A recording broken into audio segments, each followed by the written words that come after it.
Hi everybody, this is Ben from Ben B Seattle. In this video we're going to talk about edible landscaping and meet Matt Hedlund, who takes it to another level by using South American fruit trees to do edible landscaping. And I think you'll be fairly surprised about what kind of fruit trees will grow here in our zone, which is AB actually here in the Seattle area. So let's go see what he has to offer.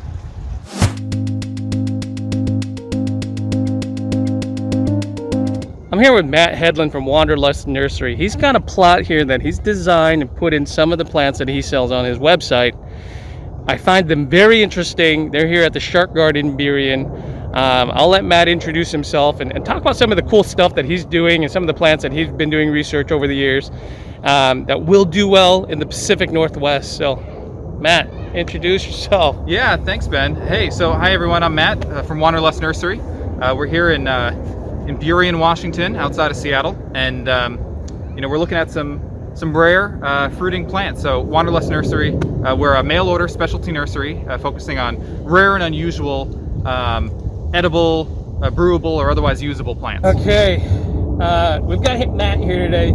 I met Matt through, crazy enough, I think through Figs originally, but Matt does something really cool. He's got a really cool story about what he does with Wanderlust.com. We're here at Shark Garden in Burien, where he has a really beautiful landscaping of some of the trees that he offers. I think it's a really good marriage of fruit trees and landscape plants put together in a way that's just very attractive, very inviting, and edible. That's the best part. So Matt, can you talk about how you came about with Chilean fruit plants? And yeah, absolutely. Yeah, so I definitely don't like to limit myself, but I do have a soft spot in my heart for Chile and Chilean flora. So my wife and I, when we got married, we actually honeymooned in Chile, and it was just the trip of a lifetime, just incredible. And the thing about Chile that's so unique is that if you looked on a map, you'd see there's kind of the green bean of South America, right? So they're skinny, they're in the foothills of the Andes Mountains, and they're actually at a similar latitude to the west coast of the United States. So if you imagine driving from the Atacama down to Patagonia, it would be like, Alaska to SoCal, right? But upside down. So their climate is almost exactly the same as what we have here, but the flora is completely different. So I get to basically explore and discover these unique and untapped resources that are just going to be a slam dunk in my climate. So and I think that South American flora in general has a lot to offer, in the way of fruit and food plants that just have not been utilized to date. Right, and if you think about it, maybe Chile's latitude is exactly the same equidistance from the equator as what Seattle is, and with just different varieties. So I think that's kind of a cool thing that he does, where he's bringing the southern hemisphere stuff to the northern hemisphere, but within kind of a similar zone. We're zone 8B here in the Seattle area, so I'm sure they have a kind of a wide spreading zone down there in the South America region as well. But if you find that sweet spot, which is what he's done with his research and kind of the plants that he's collected over the years, some of it through trial and error, some of it through research, some of it just through experiencing for himself, I think that's a very cool thing to do, to introduce it to folks like us. Like, to me, I was super surprised with some of the plants that Matt was able to kind of introduce to me today. I think that's kind of a really neat story, and I love what he's doing. What's more rewarding than a bountiful landscape, right? And so that's kind of what we've tried to capture here in our Latin American food garden, New Start Community Garden, aka the Shark Garden. So this is at New Start High School here in Burien, Washington, and they've got this acre that they use as a combination of permanent landscape installations and a community pea patch that they rent out plots to the community for. So, Taryn, one of the directors of the garden, reached out to me and asked if I was interested in sponsoring one of these gardens.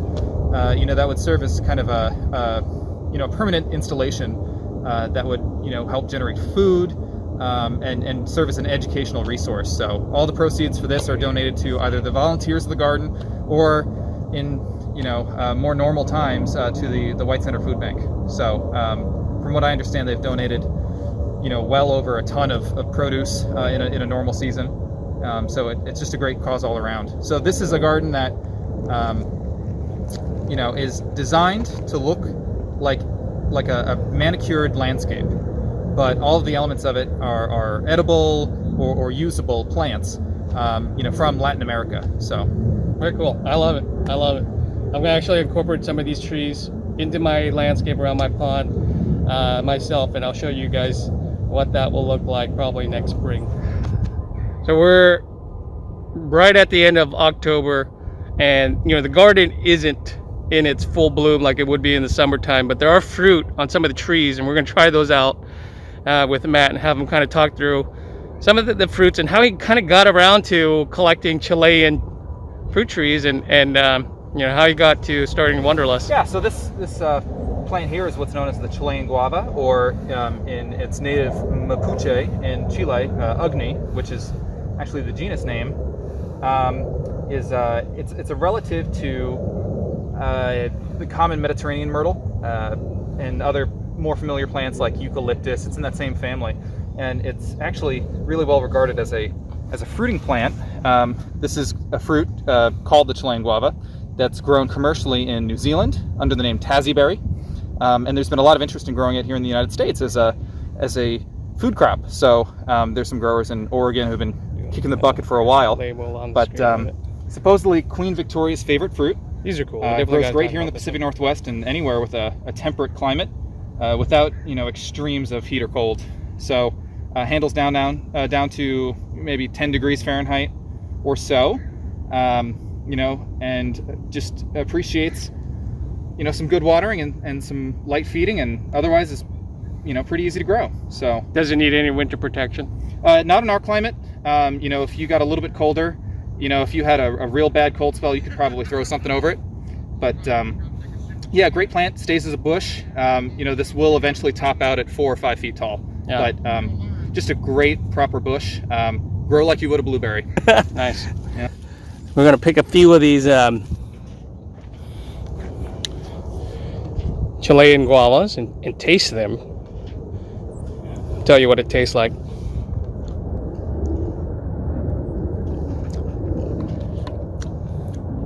They're little, but they pack a lot of punch. There's a little bit of citrusy taste to it, but definitely that guava taste comes through without the hard seed crunch that you would find in a regular guava. It's like a blueberry size tasting guava. I mean, that's the best way to describe it. It's really tasty too, actually. I actually really like it.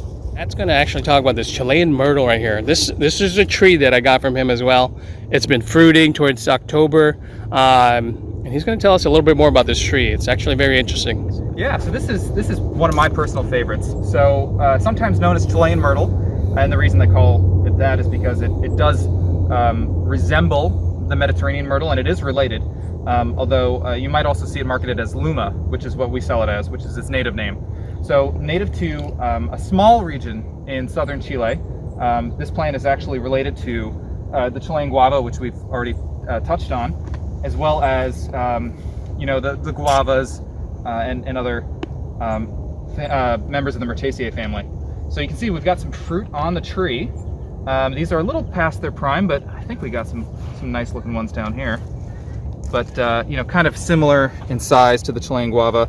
These actually set 2 crops in our climate. So I usually see a crop in late July and then again here in the late fall. The main crop, or the early crop I should say, the fruit will actually get larger, and yeah, they've got a pretty good flavor. So I'll let Ben tell you what they taste like. I will describe it as the non-biased person here. So this is a Chilean Myrtle.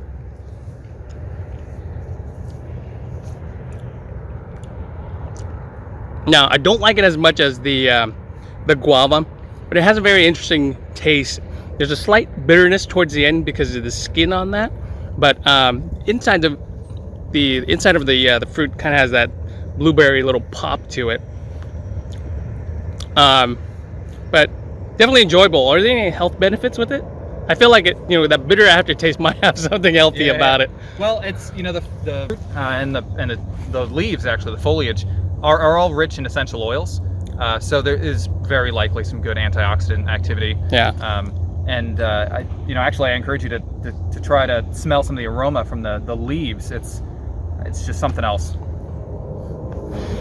The other interesting thing about these myrtles is the scent in the leaves. So if you just kind of crush it, in between your fingers and smell it, it's hard to describe. It's kind of got a sweet, limey smell to it, and very herby. It's very herbaceous. You could probably do a potpourri of this somewhere in the house, and just make that whole house smell really nice. So you can use the leaves as well. It's kind of cool. And here we've got a member of the Marigold family. Marigolds are native to Mexico and Central America, and a lot of them are actually very aromatic, not just the leaves, but the actual foliage, the whole of the plant. So very popular plant for certain celebrations, such as the Day of the Dead, and other festivities. So this particular one is one that this is a variety that we think is going to do well here in the Pacific Northwest, and it has a really rich, tarragon, citrus kind of quality to it that is great in teas. That's great as a spice or an herb. Just a fantastic low-lying plant. So very cool. Does it repel certain type of insects too, like the other kind of more marigolds that we're used to? Oh, I'm sure. Yeah. It definitely does have kind of that citronella quality to it. So I here in Seattle, we're so fortunate to not have a lot of mosquitoes. But for all of you other poor folks out there, this might be a good option. That's true. I've got Matt here in the Oka brush. Yeah. So one thing that we're really passionate about here at Wanderlust Nursery is what I'll call the lost crops of the Incas. So there are a variety of perennial crops that were grown in Bolivia and Peru and northern Chile that are from very high elevations. And because of that, they tolerate a lot of cool, wet, a lot of the same characteristics that we have here in the Pacific Northwest. So this is actually a member of the Oxalis family.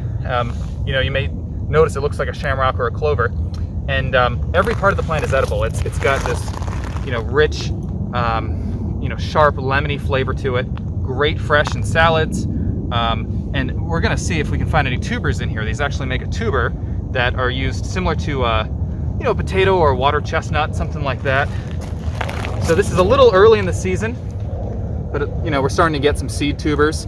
These can get to be 3 or 4 inches long, and a beautiful scarlet red. They come in a variety of colors, but just really high yielding plants. And I never worry about resowing them. I always just pick what I want, and then the rest will come back from what I missed. So yeah, probably in January, you're going to see these really fill in. They're photosensitive, which means that they depend on the diminishing sunlight throughout the season to form these tubers. So, for the folks, down in Southern California, these may not, set a good crop for you, but for anyone else in a northerly latitude, these are a really fun option and make a beautiful ground cover. Cool. What kind of dishes do you make out of that? I really like some of the, more tart flavors. And so if you've ever had something like a sorrel soup, which has that kind of lemony, kind of bisque quality to it, this is a great option for something like that. Or honestly, I just like them julienned in a stir fry, and I think they give just a little bit of crisp, a little bit of zing. Like a chestnut?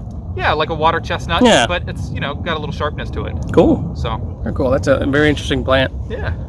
We'll talk about the pineapple guava, the feijoa, or fajoa. How do we pronounce it exactly, Matt? I've heard it pronounced a number of ways. Yeah, me too. Sure someone from New Zealand will correct us. Cool. It's pineapple guava or feijoa, and this is in the Myrtaceae family as well. And this is actually native to Uruguay, which is at a southerly latitude in South America. And for some reason or another, this plant happens to be quite cold hardy, and it's a great option for gardeners in cool weather climates. So this is probably hardy to, I'd imagine, 5 or 10 degrees, maybe even a little bit less. And it's a great evergreen. You can see it's got these, very silvery undersides on the leaves, very waxy quality. So it's just a striking ornamental in the garden. But it also makes a delicious fruit that's very similar to guavas. It is related to guava, and the fruit can be about the same size, not as big as some of the large guavas, but imagine the size of an egg. And these will produce fruit here in our cold climate, although they really benefit from a mild spring. The sooner they start flowering, the earlier you get fruit. So, do these need a pollinator, Matt? So these do need 2 varieties to set fruit. There are some self-fertile varieties out there. So this one I believe is a Nikita, which is a self-pollinating variety. But even with some of the self-fertile plants, it doesn't hurt to plant a second one of a different variety just in case. Yeah. You get better fruit set. So delicious fruit. They grow these down in New Zealand, and it's pretty much part of their culture at this point. So I'm excited to be able to offer these to people here. Yeah, very nice. I actually got a row of these. I love them. It's one of those things where you can grow edible plant and not sacrifice a beautiful garden or landscape, and I think that's important. So this part of the garden right here excites me because seeing cactus in the Pacific Northwest is not a usual thing, and then finding out that some of them might survive the winter here, or they do survive the winter here, might be exciting for some folks. So Matt, take it away. Talk to me about this. Thanks, Ben. So, it might cause you to do a double take, but there are, believe it or not, some cactus that you can grow in the Pacific Northwest. I'd like to give a shout out to my good friend Ian Barclay over at the Desert Northwest. He is a cactus nut. So, if you're looking for any cold hardy, wet tolerant cacti, he's your guy. We've got a couple different varieties here, and this in the start garden. This is our Apuntia elysiana. I don't know if it has a more common name, but this is a spineless selection. The New Start Community Garden was very adamant that I try to find the least prickly things I can. So this is a spineless selection, and this is a rosette forming cactus. It'll eventually form kind of a nice round bushy form, and like other Apuntias, it makes an edible fruit. So this is one that I've grown in my Seattle garden for a number of years. It's been through many winters. Just as long as you have some good drainage, it hasn't been very fussy for me at all. This is a cool one. This is what I want to grow at home, just because I think it's a head turner, like you said. Nobody's gonna walk around, see this in the ground, and go, "Wait a second, what zone are we in?" So this would be cool. So this is another exciting plant from southern Brazil and from Uruguay, which is kind of a treasure trove for folks like me. So this is a palm that's actually related to the coconut palm, believe it or not. This is what's called a jelly palm or a Pindo palm, and this is a cold hardy feather palm, completely different from some of the fan palms you'll see around town, your trachycarpus. So this is a beautiful tropical looking plant that actually makes delicious tropical tasting fruit. And it does set fruit in our climate. These will top out at about 12 to 15 feet tall, but it will take some time to get to that height. So if you're looking for a tropical looking, fun, fruit producing plant, I highly recommend you incorporate, this palm into your landscape. I like this. This is very pretty to me. And the fact that it gives fruit, that's always a plus. I just noticed this tree over here, and I know nothing about it, but we have the right guy. So, Matt, please tell me about this. Yeah, so Ben, this is what's called the Chilean Wineberry, or maqui.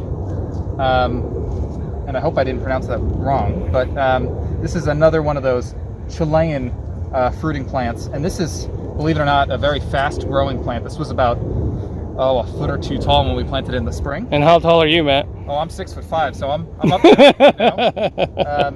But this is a really interesting fruit. This is not grown commercially anywhere. There's a very active industry for it in southern Chile, but they're all wild collected fruit. So there's been a lot of interest in cultivating these and domesticating them. But this makes a small berry that is really packed in antioxidants. It's likened to acai, and it tastes better than acai, to be honest. But it's got kind of that blackberry, tannic, dark fruit quality to it. And unfortunately, we don't have any fruit on the plant right now. The season's over. But when do they fruit? So they usually fruit around 4th of July. It's kind of wow. Yeah, and you'll very find, early here. Yeah, and you'll find fruit on the trees. They'll hold pretty well. You'll find them, through into August. But it'll take you a while to pick them, but they've got a really powerful flavor, and they're supposed to be incredibly good for you. So nice. If you're looking for a fast-growing tree, these make a beautiful fountain-shaped kind of growth pattern, and very upright, so they'll fit in a tight space.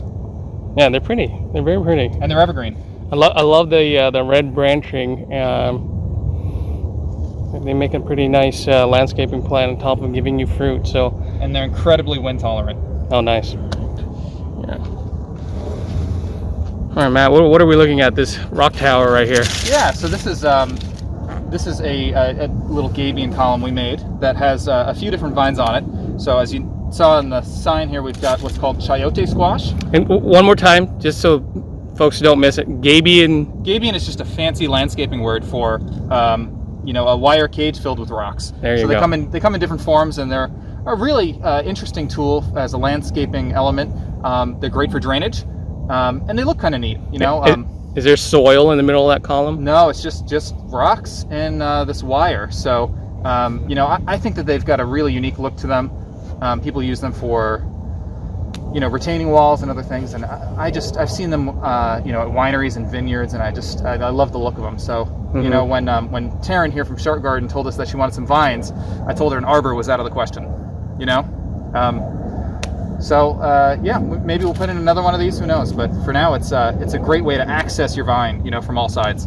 Yeah. So we've got a few different things on here. We've got what's called Chayote Squash, which is a little bit of an experiment.